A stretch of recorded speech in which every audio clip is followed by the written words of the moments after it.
Hello दोस्तों, welcome to ICM channel. आज हम लोग यहाँ पे डिस्कस करने वाले हैं दो इंपॉर्टेंट टॉपिक में से एक। पहला तो यहाँ पे आईपीओ के बारे में हम लोग यहाँ पे जानेंगे, और जो सेकंड है वो यहाँ पे है आरबीआई के रिलेटेड जो भी न्यूज़ अभी आते हुए दिखाई दे रहा है, जिसके कारण निफ्टी 50 में इतना बड़ा फॉल, बैंक निफ्टी में इतना बड़ा फॉल, क्या ऐसा यहाँ पे उनका बयान आ गया जिसके कारण इतना बड़ा यहाँ पे इम्पैक्ट देखने को मिल रहा है। तो इसके बारे में लोग यहाँ पे डिस्कस करेंगे। लेकिन आगे बढ़ने से पहले यदि आपने अभी तक हमारा टेलीग्राम जो चैनल को अभी तक चेकआउट नहीं किया है तो आप जरूर से चेकआउट करना, जहाँ पर मैं आपको स्विंग ट्रेडिंग के स्टॉक का जो मैं शेयर करूंगा पॉइंट, तो साथ साथ मैं long term share, short term share, जो भी आप जानना चाहते हो सब हम लोग यहाँ पे डिस्कस करेंगे। तो एक बार जरूर से चेकआउट कर लेना। लेकिन पहले हम लोग यहाँ पे डिस्कस करते हैं आईपीओ के बारे में, जिसका नाम है द पार्क होटल। इसका जो जीएमपी चल रहा है वो यहाँ पे 26% चलते हुए दिखाई दे रहा है, जो एक फ्लैटिस यहाँ पे है। लेकिन खास बात क्या है कि आज के दिन यहाँ पे अलॉटमेंट का जो डेट है और यहाँ पे आते हुए भी दिखाई देगा। अब यहाँ पे आप कैसे जो है चेकआउट करोगे, तो बस आप क्या करना है, लिंक इन टाइम जो है सर्च करना है, link in time allotment status लिखना है, जिससे आपको ये साइट खुल जाएगा। और आप आराम से यहाँ पर कंपनी को चूज करने के बाद यहाँ पे पैन कार्ड नंबर डालने के बाद आप आराम से चेकआउट कर सकते हो कि आपको मिला या फिर नहीं मिला। अब मैं बता दूं कि यदि आज के दिन में नहीं आता है तो फिर आप कल के दिन भी आप चेकआउट कर लेना, कोई दिक्कत वाली बात नहीं है, पैसा फंसता नहीं है, आपको मालूम चल जाएगा कि आपको मिला या फिर नहीं मिला, क्योंकि रात भर में पैसा आपका डेबिट यहाँ पे हो जाएगा, तो इससे मालूम हम लोग को चल जाता है। तो अभी आप यहाँ पे चेकआउट करना बंद करो, आराम से निश्चिंत रहो, रात के 9 बजे बाद चेकआउट करना या फिर कल होकर चेकआउट करना, आपको देखने को मिल जाएगा। अब यदि हम लोग अपने मेन टॉपिक में आए, जो यहाँ पे इंपॉर्टेंट टॉपिक में से है आरबीआई में एमपीसी मीटिंग में क्या ऐसा बयान आया, क्या रेपो रेट में चेंजेस होते हुए दिखाई दिया, फिर चेंज नहीं हुआ, वो तो कॉमन है, लेकिन उसके बारे में हम लोग भी यहाँ पे डिस्कस करेंगे। सही से अंत तक जरूर से देखो। बैंक निफ्टी में पहली बात तो यहाँ पर फॉल देखने को मिल रहा है, निफ्टी 50 में देखोगे फॉल देखने को मिल रहा है। लेकिन हम लोग एक बार आपको इंडेक्स का यहाँ पे हाल देखें तो देखो यहाँ पे निफ्टी जो है पीओसी बैंक में, मतलब एक सरकारी बैंक में देखोगे 3.33% यहाँ पे गेन देखने को मिल रहा है। लेकिन हम लोग यहाँ पे देखें प्राइवेट बैंक का हाल, तो यहाँ पे 1.60% यहाँ पे फॉल आते हुए दिखाई, नीचे गिरते हुए दिखाई दे रहा है। ऐसा क्यों हो रहा है? क्या यहाँ पे सरकारी बैंक के जो रिगार्डिंग से ये न्यूज़ नहीं है? न्यूज़ यहाँ पर दोनों से ही है, ठीक है, दोनों के ही जो रिलेटेड यहाँ पे न्यूज़, ऐसा नहीं कि भाई यहाँ पे आरबीआई ये रहा है कि नहीं भाई हम लोग प्राइवेट बैंक को ही जो है फोकस कर रहे हैं, ऐसा कुछ भी नहीं है।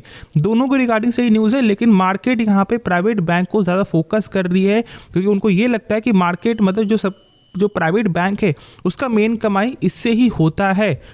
तो चलो यहाँ पे अब क्या न्यूज़ है उसके बारे में लोग यहाँ पे जानते हैं। देखो बैंक के बारे में जब भी हम लोग डिस्कस करते हैं तो भाई लोन के संबंधित यहाँ पे कोई न्यूज़ होगा, और ये न्यूज़ है चार्ज के संबंधित। देखो जैसे कि मैं एग्जांपल देता हूँ, यदि आपने कभी भी यहाँ पे होम लोन यदि आपने कभी लिया होगा तो क्या मिलता है कि एक पूरा जो सीट रहता है जिसमें हम लोग को पूरा मालूम रहता है कि हाँ भाई इतना % ब्याज जो है बैंक लेके इंटरेस्ट उतना % देखने को मिलता है। लेकिन क्या आपको ये मालूम है कि आपको कितना रुपया चुकाना है, ठीक है, टाइमली, उसमें क्या क्या चार्जेस और भी इंक्लूड है, क्या है क्या नहीं है। सीट तो यहाँ पूरा देती है कि हाँ भाई बैंक तो पूरा यहाँ पे लिखी हुई रहती है कि भाई हम लोग ये चार्ज काटेंगे, ये चार्ज काटेंगे, लेकिन आगे फ्रंट में शो नहीं होता। और आप लोग मतलब हम लोग तो यहाँ पे नॉर्मल है ना कि भाई पूरे सीट को तो यहाँ पे नहीं पढ़ते, हम लोग तो बस मेन फोकस करते हैं कि भाई ब्याज दर क्या दिखने को मिल रहा है। लेकिन अब यहाँ पे आपको आरबीआई का सिंपल भाषा में यदि बोलूँ तो उनका ये बोलना है कि आप एक ऐसा सीट जो है जारी करो जिसमें ये पूरा चीज़ यहाँ पे लिखा हो कि क्या प्रोसेसिंग फी चार्जेस यहाँ पे इंक्लूड देखने को मिल रहा है, क्या आपको हिडन कोई चार्ज जो मतलब लोग नहीं देख पा रहे हैं वो भी चार्ज को इंक्लूड करना है, और साथ साथ यहाँ पे कितना पैसा चुकाना है टाइमली वो भी यहाँ पे बताना है। तो हर कुछ ही शेयर करना है शॉर्ट में यदि मैं बोल दूँ आपके साथ, और इसके कारण प्राइवेट बैंक में इतना ज़्यादा फॉल देखने को मिल रहा है। देखिए लोन के बारे में हम लोग यहाँ पे डिस्कस करेंगे कौन कौन से लोन में ये जो है आपको टारगेट है। तो मैं बता दूं कि ये रिटेल लोन, मतलब रिटेल लोन में आपको होम लोन, पर्सनल लोन, साथ साथ आपको क्रेडिट कार्ड लोन, ठीक है, हर कुछ का लोन जो भी आप नॉर्मल जो हम लोग यूज़ करते हैं वो यहाँ पे रिटेल लोन के कैटेगरी में ही आता है। उसके बाद यहाँ पे आपको आता है MSME, मतलब कि हम लोग ये बोल सकते हैं micro small and medium enterprises में भी यहाँ पे आरबीआई का ये बोलना है कि जो है सीट को जारी करना है। तो ये कहीं ना कहीं यहाँ पे हम लोग के लिए जो यहाँ पे बोरोवर्स है उसके लिए तो ये एक अच्छी चीज़, क्योंकि हम लोग को पूरा एक सीट मिलते भी दिखाई देगा। देखो मैं यहाँ पे आपको अपने पॉइंट ऑफ व्यू से एक चीज़ शेयर करूँगा।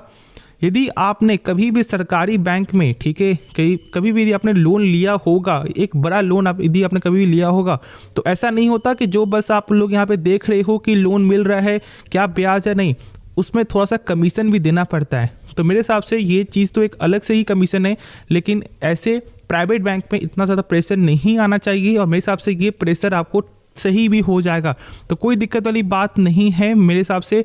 बाकी आपका क्या है ओपिनियन है वो आप कमेंट में ज़रूर से बताना। लेकिन अब यदि हम लोग ये देखें कि रेपो रेट में क्या कोई चेंजेस यहाँ पे होते हुए दिखाई दिया है, तो रेपो रेट में कोई भी चेंजेस नहीं हुआ है।